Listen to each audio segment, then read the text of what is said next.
I got to tell you, I've been watching my Democrat friends across the aisle do somersaults trying to whitewash their past and rename their dinners that they have every year, their Jefferson-Jackson dinners or Jackson-Jefferson dinners. There's a big conversation about the Confederate flag and what it means, which I would agree with my friends across the aisle. But what they don't want to talk about is the roots of where Planned Parenthood started. It started with Margaret Sanger, a known racist, a speaker in front of the KKK.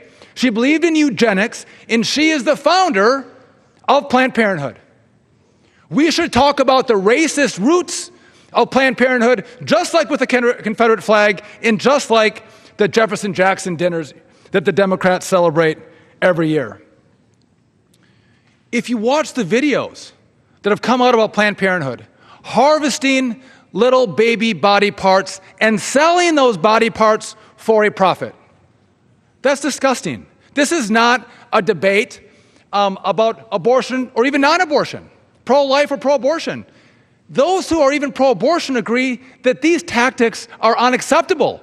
They have no place in our society, and that federal tax dollars should actually go to fund an institution that harvests baby body parts for sale is absolutely asinine. You want to talk about health care? Health care doesn't mean Planned Parenthood, and Planned Parenthood doesn't mean women's health care. You talk about defunding women's health care, there is no less money. There is the same amount of money that goes to women's health care. That's a false argument. We spend the same amount of money, but we say, you know what? When we have an organization that supports the harvest and sale of body parts, our tax dollars probably shouldn't go to it. Or better yet, why don't we let the states make that decision for themselves? If they go, you know what? That's an affront to our morals and our values in one state, we should say we're not going to send federal Medicaid money to that organization. And if another state says, you know what, we're okay with it, let them spend their money that way, giving states back the power to choose how they use their money.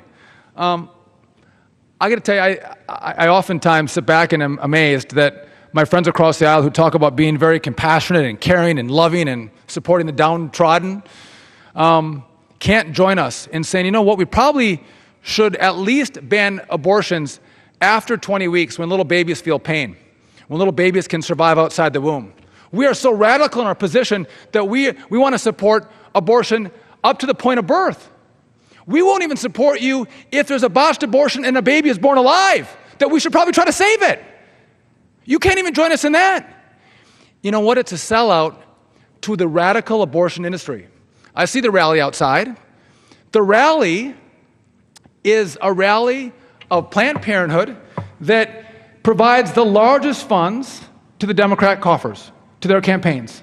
This is not about life. This is not about health care. This is not about abortion. This is about campaign money that flows from Planned Parenthood into my Democrat friends' campaigns. And sadly, I wish they would put aside their campaign concerns and start standing for state rights and women's health and little babies' lives. I yield back.